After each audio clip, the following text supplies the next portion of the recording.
Hello everyone, this is Namrata Golyan and in today's class we are going to do very important concept from a board exams point of view, that is about the interest on partners drawing. कल की class में हमने देखा था interest on partners capital क्या होता है, उसे कैलकुलेट कैसे किया जाता है, what are its provision under partnership deeds and various cases को एक्सप्लेन किया था और अकाउंटिंग ट्रीटमेंट्स को डिस्कस किया था. Now is time to discuss interest on partners drawings under the chapter Fundamental of Partnership. Students, are you comfortable in the class? Students, are you ready to start the class? Let's start the class. सबसे पहले हम जानेंगे drawings क्या होती है, interest on partners drawings क्या होती है, what are its provisions, accounting treatment कैसे किया जाता है एंड इंटरेस्ट ऑन ड्राइंग्स को वेरियस केसेस के अंदर कैलकुलेट कैसे किया जाता है. यही हमारे आज की क्लास का डिस्कशन रहेगा. चलिए ड्राइंग्स, आई होप शायद आप सब जानते भी हैं, drawings is a very common word for account students. Drawings means amount withdraw bye partner in firm for personal use और उसके लिए फर्म को इंटरेस्ट पे करना पड़ता है. That is the interest on partners drawing. चलिए एक बार डेफिनेशन देखते हैं. इंटरेस्ट ऑन पार्टनर ड्राइंग्स क्या होती है? Interest on partner drawings is the interest charged by firm on amount withdrawn by partner for personal use. जो इंटरेस्ट फर्म पार्टनर्स पे drawings के लिए चार्ज करती है उसे इंटरेस्ट ऑन पार्टनर्स ड्राइंग्स का नेम दिया गया है. Very simple. अब आती है बहुत इंपॉर्टेंट बात. स्टूडेंट्स, जब आप क्वेश्चन रीड करते हैं तो आपको बहुत ध्यान से पढ़ना होगा कि ड्राइंग अगेंस्ट कैपिटल की बात हो रही है या ड्राइंग अगेंस्ट प्रॉफिट की. ड्राइंग अगेंस्ट कैपिटल होता है कि जो पार्टनर होता है वो खुद की कैपिटल को ही विड्रॉ कर रहा होता है, तो वहां पे इंटरेस्ट ऑन ड्राइंग चार्ज नहीं होगा. इंटरेस्ट ऑन ड्राइंग कहाँ चार्ज होगा? जहां ड्राइंग अगेंस्ट प्रॉफिट वाला केस है. समझ रहे हो? देखिए दोबारा से, ड्राइंग अगेंस्ट कैपिटल पे interest on partners drawings charge नहीं होता है. ड्राइंग अगेंस्ट प्रॉफिट पर interest on partners drawings charge होगा. Very simple. चलिए आगे बात करें. It will be charged only if partnership deed provides. If partnership deed is silent, if there is no partnership deed, in that case there will be no interest on partners drawings and it is a income of firm. From firm point of view it is a income and from partners point of view it is an expense. So इसका accounting treatment कैसे किया जाता है? In capital account, interest on partners drawing will be shown in the debit side and in P&L appropriation account it will be shown on the credit side. Understood. चलिए अब हम बहुत important points पे बात करने जा रहे हैं और जो आपके एग्जाम पॉइंट ऑफ व्यू से बहुत ही ज्यादा इंपॉर्टेंट है, इसे इग्नोर करना नहीं है. Now we will learn how to calculate interest on drawings. There are 3 cases. Single drawings on specific date, it is the case 1. Case 2 है equal drawings at regular intervals. Equal drawings करी जा रही है but time period भी regular है. And third one is the different drawings and different intervals. Understood? चलिए सबसे पहले हम केस 1 का देखते हैं. How we will calculate interest on drawings? Very simple. Single drawings है, specific date है. In that case, interest on drawings कैसे calculate होगा? Amount of drawing into rate upon 100 into months divided by 12. ये months कैसे आएंगे? Months जितने months के लिए आप वो मनी यूज कर रहे हो इन अकाउंटिंग ईयर. सपोज आपने मनी विड्रॉ करी है 1 जुलाई को, तो आप टाइम पीरियड देखोगे from 1 July to 31 March. Suppose आपने 1 सितंबर को मनी विड्रॉ करी है तो आप देखोगे time period from 1 September to 31 March. उसके अकॉर्डिंग मंथ्स यहाँ अपने मेंशन करेंगे और इससे आपके इंटरेस्ट ऑन ड्राइंग्स केस 1 के अंदर कैलकुलेट हो जाएगी. अंडरस्टूड. चलिए अब हम केस 2 की बात करते हैं. Equal drawings at equal interval. Suppose 6000 पर मंथ विड्रॉ करना है, 6000 पर क्वार्टर विड्रॉ करना है, 6000 हाफ ईयरली विड्रॉ करना है. इट मीन्स इक्वल ड्राइंग्स है और इक्वल इंटरवल है।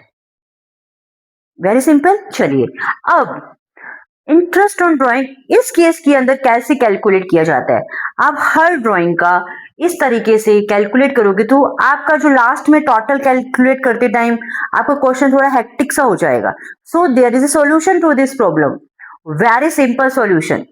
आपको सिंपल एवरेज पीरियड फाइंड करना है। इंस्टेड ऑफ आप हर ड्राइंग का अलग अलग मंथ्स लोगे और इससे क्वेश्चन हेक्टिक हो जाता है। So we will use average period. अब आपके माइंड में क्वेश्चन आ रहा होगा कि एवरेज पीरियड क्या होता है और इसे कैलकुलेट कैसे करते हैं। स्टूडेंट्स वेरी सिंपल, बहुत ध्यान से सुनना और बहुत ही ज्यादा इंपॉर्टेंट है आपके एग्जाम पॉइंट ऑफ व्यू से। Time left after first drawings plus time left after last drawing of use of money divided by 2।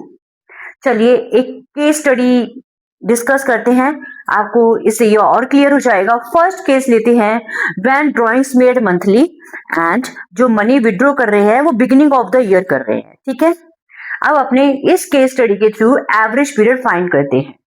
Suppose एक पार्टनर है, वो मंथली बेस पे ड्राइंग्स मेड कर रहा है ऑन बिगिनिंग ऑफ मंथ।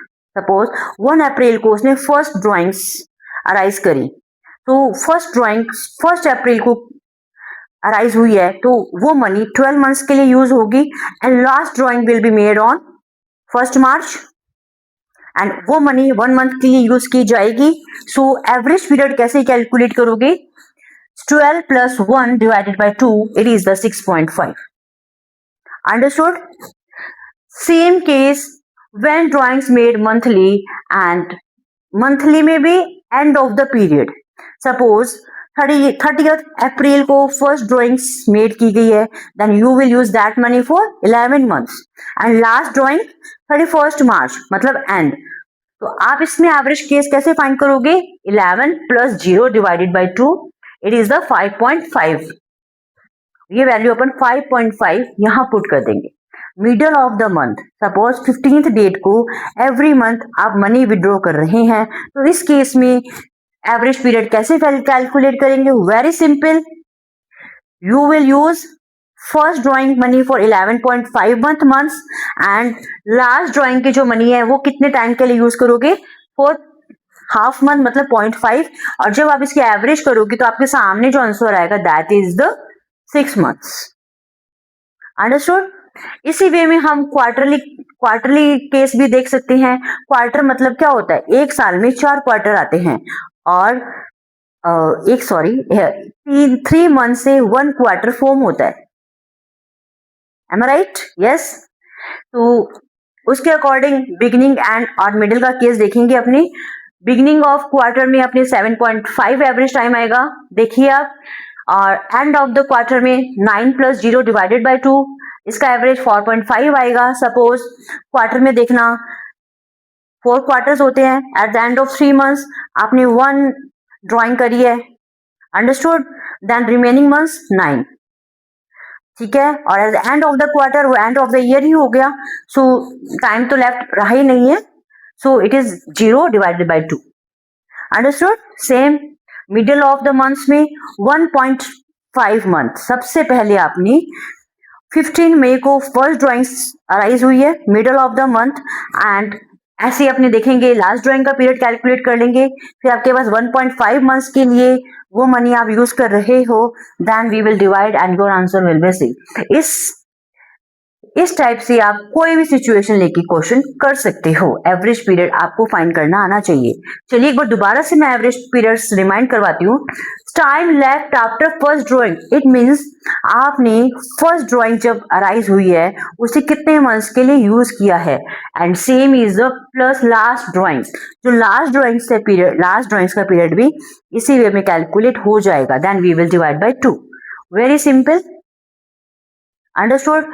हाँ, एक बहुत इंपॉर्टेंट बात है, जो अमाउंट है वो अपने जैसे सपोज 6000 पर मंथ ऐसे नहीं लेंगे, टोटल ड्राइंग्स कंसीडर करेंगे while calculating interest on drawings. अब अपन थर्ड केस की ओर मूव करते हैं।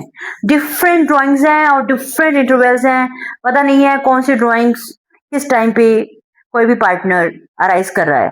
इन दैट केस सबसे पहले आप प्रोडक्ट फाइंड करोगे. It is a product method भी बोला जाता है इसे. Drawings into number of months. Number of months means कितने मंथ्स के लिए आपने वो मनी यूज की है. Then in that case आपके पास टोटल प्रोडक्ट आ जाएगा. Rate upon 100 into 1/12. In that manner you can calculate interest. Very simple. चलिए स्टूडेंट्स, आज की क्लास का हम ओवरव्यू ले लेते हैं. आज हमने देखा ड्राइंग्स क्या होती है, इंटरेस्ट ऑन पार्टनर्स ड्राइंग्स क्या होता है, वेरियस प्रोविजंस को डिस्कस किया, अकाउंटिंग ट्रीटमेंट को देखा और इंटरेस्ट ऑन ड्राइंग्स को कैलकुलेट करना जाना. Under various situation, under various cases कैसे कैलकुलेट किया जाता है. Thank you students. I hope you will surely cooperate me in the future too, and bye bye.